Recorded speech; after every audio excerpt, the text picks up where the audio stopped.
Bismillahirrohmanirrohim. Assalamualaikum warahmatullahi wabarakatuh.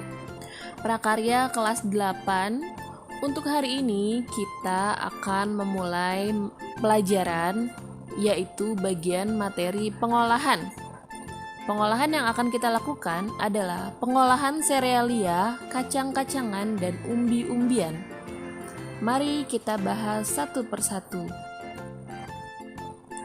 Makanan pokok. Sebagian besar makanan pokok penduduk dunia merupakan hasil tanaman yang berpati. Pati terdapat dalam tanaman seperti padi, gandum, umbi-umbian, buah, dan kacang-kacangan. Serealia. Serealia adalah biji-bijian dari famili rumput-rumputan yang kaya akan karbohidrat. Serealia biasanya dijadikan bahan makanan pokok dan dibudidayakan secara besar-besaran di seluruh dunia. Kembali lagi, karena fungsinya sebagai makanan utama dari sebuah penduduk, dari sekelompok penduduk, maka biasanya dibudidayakan atau ditanam secara besar-besaran. Contohnya kalau di Indonesia itu adalah padi. Kemudian ada banyak lagi di belahan dunia yang lainnya dalam bentuk yang lainnya lagi. Serealia itu kita bedakan dengan kacang-kacangan ya. Contoh serealia itu ada jagung, gandum, wijen, beras. Itu mereka merupakan berbentuk kacang seperti kacang-kacangan namun lebih kecil dan berasal tanamannya itu berbentuk seperti rumput. Ya, jadi kalau membedakan serealia dengan kacang-kacangan itu seperti itu. Dan serealia ini, yang dimaksud dengan serealia ini bukan berarti dia adalah makanan instan seperti sereal. Bukan ya nak ya. Jadi ini adalah istilah dalam pertanian, merujuk kepada makanan yang berasal dari famili rumputan dan dia berbentuk bulir yang mengandung karbohidrat, kaya akan karbohidrat dan digunakan sebagai bahan makanan pokok. Kemudian kacang-kacangan adalah jenis bahan pangan yang berbentuk biji yang ukurannya lebih besar dari serealia. Kacang-kacangan juga bisa merupakan hasil buah yang ditargetkan untuk dihasilkan. Misalnya ada orang yang menyegajakan diri membuat tanaman kacang, kemudian dipanen kacangnya. Kacangnya itu sebagai buah yang diambil atau dihasilkan di situ. Kacang-kacangan kaya akan serat, protein, dan karbohidrat juga. Dia sebagai salah satu bentuk keanekaragaman bahan makanan pokok juga ya, selain tadi serealia. Jadi banyak kacang-kacangan ditempatkan sebagai bahan makanan pokok juga.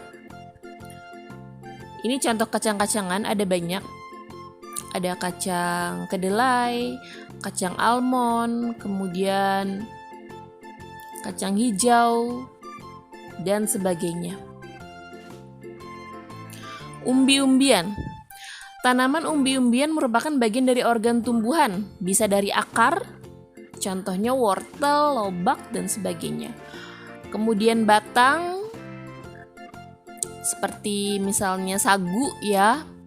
Kalau yang akar ini ada sangat banyak sekali di Indonesia, singkong, kemudian talas, ubi. Kemudian yang batang artinya dia menyimpan cadangan makanan berupa karbohidrat di batangnya. Itu contohnya sagu. Kemudian daun lapis, ada umbi daun ya, yaitu bawang, biasanya bawang bombay. Itu kan berasal dari daun yang berlapis-lapis, kemudian dia menjadi umbi, menyimpan cadangan makanan yang berlebih kemudian bisa dimanfaatkan oleh manusia.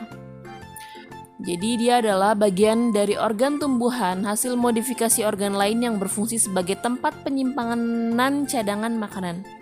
Umbi-umbian sering dikonsumsi sebagai makanan pokok alternatif karena mengandung karbohidrat, vitamin, dan protein serta mudah ditanam di segala tempat.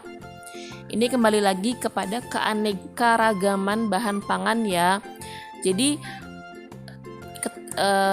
bahan makanan pokok kita ketahui bersama, misalnya di Indonesia itu adalah padi atau beras atau nasi. Namun tidak bisa kita juga harus bisa membiasakan diri dengan aneka ragam pangan yang lainnya. Misalnya ubi, singkong, kemudian kacang-kacangan, seperti itu. Ini contoh-contohnya. Kemudian, baik, kita fokus di serealia dulu ya sebagai bahan makanan utama kita yang biasanya kita olah sehari-hari. Baru nanti kita pindah ke bahan-bahan yang lainnya. Untuk hari ini fokus ke pengolahan serealia. Adapun pengolahan makanan serealia itu bisa dibagi dua. Mengolah langsung menjadi makanan jadi siap konsumsi atau siap dimakan. Contohnya memasak nasi, bubur, lemper, lontong, tape, ketan, ketupat, dan sebagainya ya, yang sering kita hadapi sehari-hari. Kemudian pengolahan makanan setengah jadi. Ini diolah menjadi bahan setengah jadi yang bisa disimpan, kemudian nanti baru diolah, disimpan secara awet dalam bentuk lain selain bentuk aslinya. Kalau bentuk aslinya itu bulir-bulir kemudian dirubah. Kalau di sini salah satunya beras cepat tanak. Ini adalah pengolahan beras sedemikian rupa agar ketika dimasak nanti langsung cepat. Ini adalah mengubah beras biasa menjadi beras instan. Kemudian tepung beras, tepung maizena, tepung ketan, dan sebagainya ya. Jadi mengubah bentuk supaya bisa menjadi variasi makanan dalam bentuk lain. Itu pengolahannya. Di antara dua ini mana yang sudah pernah kamu lakukan? Pernahkah kamu memasak nasi, misalnya nasi uduk? Memasak nasi goreng? Atau misalnya apakah kamu pernah membuat tepung beras bersama ibu kamu misalnya? Baik, untuk itu marilah kita coba bertanya-tanya dulu ke lingkungan sekitar. Jadi untuk hari ini ibu guru ingin kalian untuk melakukan kegiatan pembelajaran di lingkungan kalian. Kalian coba tunjuk satu orang di keluarga kalian atau di tetangga terdekat jika keluarganya sedang tidak ada di rumah. Kalian lakukan wawancara singkat tentang resep atau cara pengolahan bahan serealia. Jadi misalnya seperti ini. Kamu tunjuk satu sosok, kemudian kamu tanya, pernahkah dia mengolah bahan serealia selain memasak nasi misalnya? Misalnya pernah membuat lontong, pernah membuat ketupat, seperti itu ya nak ya. Kemudian minta resepnya kepada beliau. Misalnya ke ibu atau misalnya ke tetangga misalnya sedang tidak ada, misalnya ibunya sedang bekerja atau seperti apa. Ibu bagaimana sih cara membuat ketupat?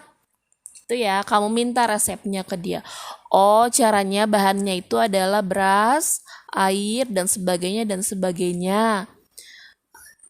Sesuai dengan apa yang pernah dia buat ya. Atau misalnya membuat nasi uduk itu seperti apa ibu? Tolong dijelaskan bahannya dan caranya. Ya, jadi kamu cari tahu tentang pembuatan masakan berbahan dasar serealia yang biasa dilakukan di lingkungan rumahmu. Masakannya bebas kecuali memasak nasi putih biasa seperti yang biasa sehari-hari dilakukan, itu pakai magicom ya, jangan yang itu. Kemudian nantinya hasil jawabanmu, hasil obrolanmu dengan sosok atau narasumber tersebut itu kamu masukkan ke Google Form. Jadi insya Allah mudah ya. Setelah ini kamu langsung cari narasumbernya, kamu tanya, masakan dari bahan beras atau bahan gandum, bahan jagung, apa sih yang pernah dimasak oleh si narasumber tersebut, lalu bahannya apa saja dan cara masaknya tuh seperti apa, kamu nanti jawab melalui Google Form. Terima kasih, bisa dimengerti anak ya. Kemudian nanti kita insya Allah akan bertemu lagi pada pertemuan selanjutnya di persiapan praktek memasak insya Allah. Ibu ucapkan terima kasih. Wassalamualaikum warahmatullahi wabarakatuh.